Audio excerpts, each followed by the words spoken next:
Sometimes you just have to think about the fact that at some point the lights are going to go out.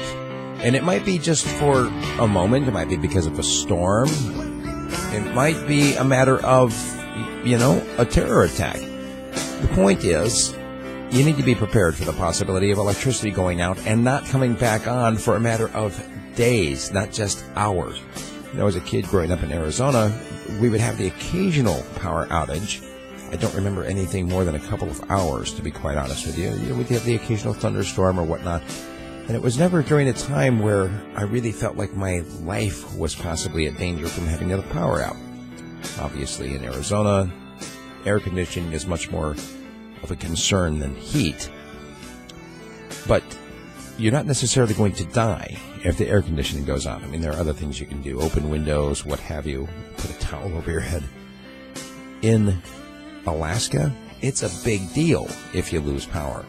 And living here in Alaska now for 23 years, I can tell you the power does go out from time to time.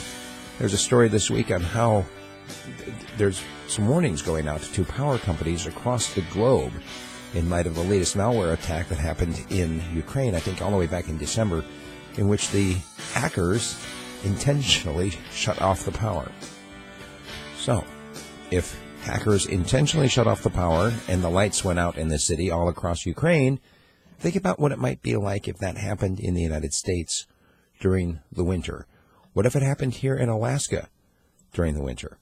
Do you have a wood stove? Do you have a backup heating supply? Do you have a way of keeping your family safe and warm? Lights are important in terms of being able to see what you're doing. And if unless you've stockpiled batteries, it might be hard to go out and get batteries for your flashlight. However, we do keep a few different types of lanterns around the house. Obviously, anything that you have, whether it's a propane lantern or an old-fashioned butane, whatever you've got, you have to think ahead in terms of having fuel for it. Candles can do the trick as well, obviously, for light. But heat is the most important issue in the wintertime.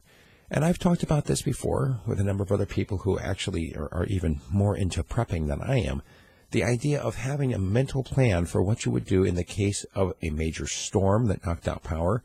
If you had a major storm with wind knocking trees down, you might end up having broken windows or something in your house, and you're going to be losing heat as well as not having heat to produce.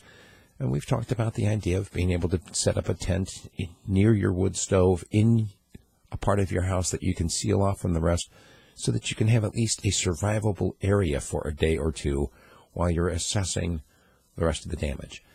Don't wait for somebody to come and rescue you. That's most likely not going to happen. And in the case of a terror attack in which they are intentionally taking out the power grid, it could be weeks or even months before it is restored. So, my advice, don't be afraid, be prepared. If you've got questions, send me an email. We can have a conversation about it. Steve@radiofreespeech.com.